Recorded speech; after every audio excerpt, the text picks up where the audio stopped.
Yo, what is going on YouTube? Hope you guys are doing fantastic today. Today is patch notes day. We're going to be running down the list, talking about the patches, how it's going to affect ranked, SPL, all that good stuff. We're going to look at skins, the whole shebang. Let's jump right in. RuneScape Returns. I'm not a RuneScape player, so I don't care, but maybe some of you guys do.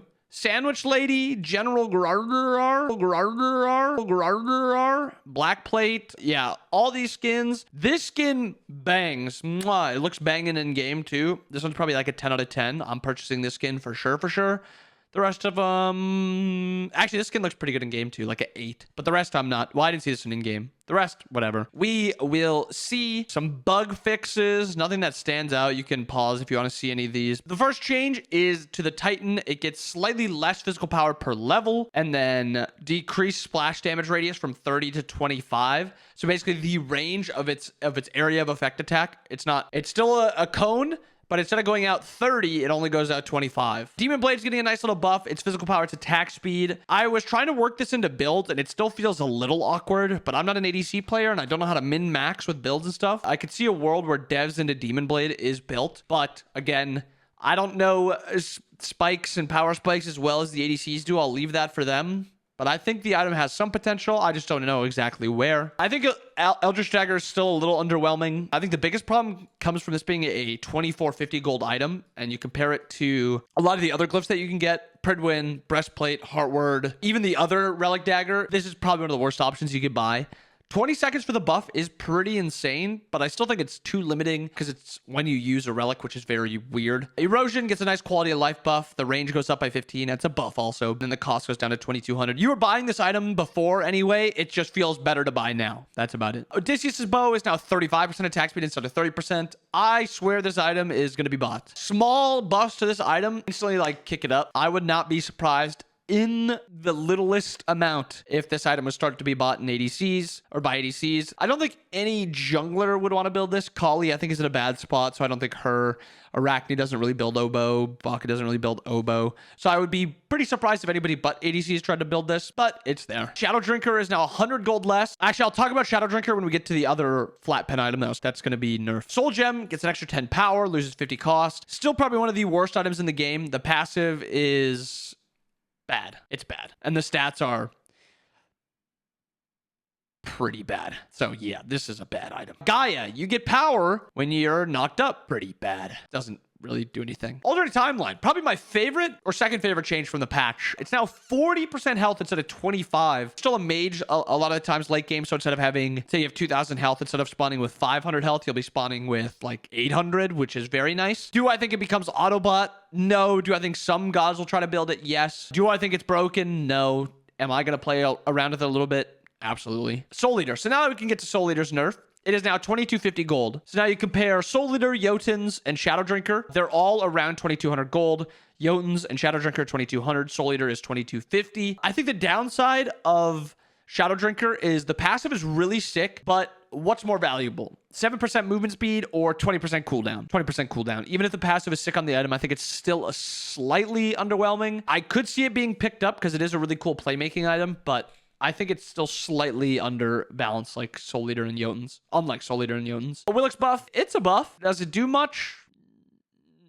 No, it doesn't. But buffs that do something, I just said doo-doo. Doo-doo. Cthulhu, 14 seconds on the Mire, and this is, I think, a partial revert. I think this was 35% at one point, and then it was nerfed to 30, and then 25, and then 20, and now it's back up to 25.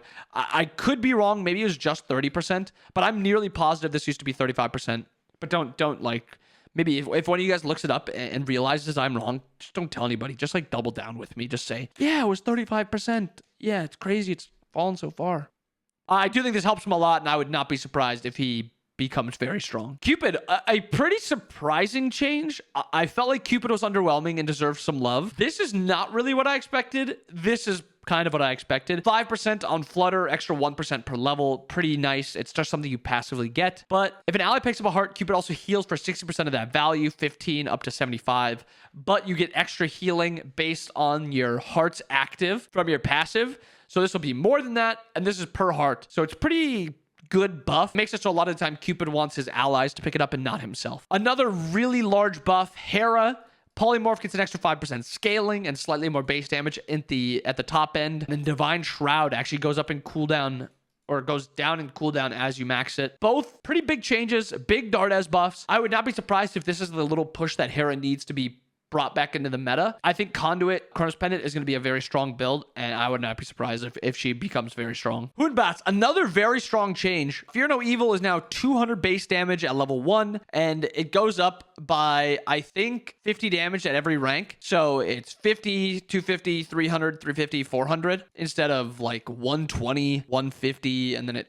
ends at the same, but it's a pretty big buff to Hunbot's damage early game. Also, his jump starts at 13 early game. You don't level this until literally last. So this is really insane, taking 2 seconds off. And then he just gets extra MP5 and MP5 per level. E-Shell, another really big... There's a lot of pretty cool changes. I don't know if they like blow any characters out of the water, but they make characters just feel better. Her passive is now 70 units.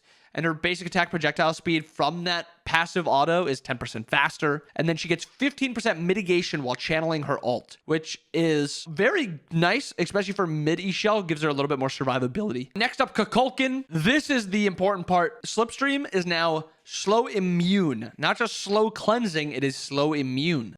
Very insane, especially because it goes down to like 11 seconds late game. And it lasts 5 seconds. And then Whirlwind gets an extra 2% scaling. And you can make this hit, I think, like 10 times or something like that. So this is an insane amount of scaling on wave. And a good amount of scaling if one of the enemies walks into your ability or you hit them with it. Usually they have to walk into it. Maui, Master Fisherman. So not when he's doing the lasso, but when he throws it and he latches onto an enemy and he starts pulling you in.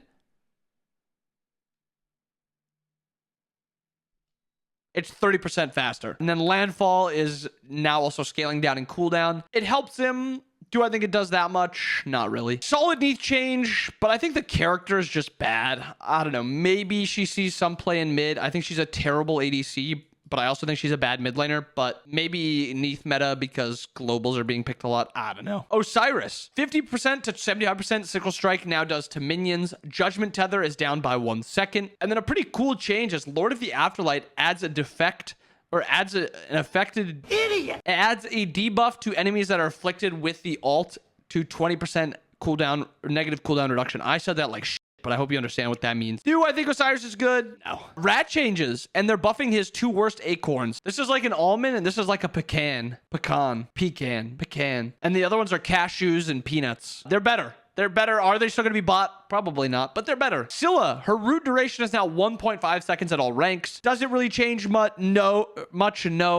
Does she really need that much help? Not really. Sylvanas, Verdant Growth now gets 5% protection reduction on the pot explosion. So that means when you root the enemy or when the enemy explodes your MP5 plant, they lose 5% protections of both magical and physical. And then Wisps are down to 14 seconds. This helps them win lane a little bit harder, but it doesn't really help them all too well. It was a Taylor Swift song. Uller, and this is a complicated one. Axe gets 5% extra scaling. That's not all too complicated, but this is the important part. Exposed weaknesses, or weakness, is his bow stance 2. Now when you pop it, instead of getting power, you get attack speed. And when you put points into your ult, you no longer get attack speed, you get physical power. Play this character. Let me know what you guys think. I think this is cool. Some people don't like it, but I think it's cool. Xing Chen Hook Slam root duration is up by a fat amount early game, a pretty irrelevant amount in like the mid game, and then nothing late game. The damage is also up a tiny bit, 10 flat for the axe damage, and then the slam damage is 5. So it's 15 early, which is pretty good, but late game 15 isn't really anything. And then Whirlwind of Rage and Steel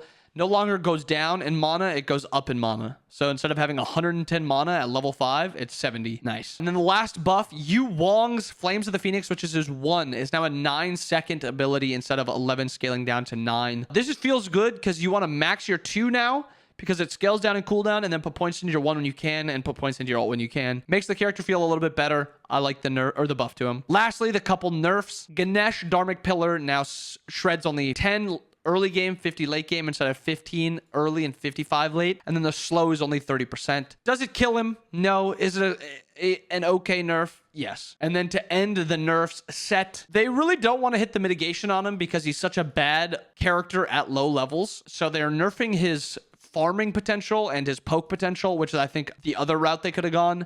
I think this is the slightly safer route in terms of not killing the character. But I mean, 15% at all ranks is pretty crazy, especially when now you look at early game, instead of having 140%, it is now it's 125%, which is a pretty low amount. And then late game, it's 145 instead of 160. So it's a pretty crazy amount. Does it kill the character? I don't think so. I think he's still going to be very strong. He's just not auto lock like Chernobog IMO. But there it is. There's patch notes for patch 10.11. Let me know what you guys think. What do you guys think impacts the meta the most, either ranked or SPL? You guys have any predictions from these changes? Let me know what you guys think. I hope you guys enjoyed the video. I hope you guys have a wonderful rest of your day. I'll see you guys again next time. Peace.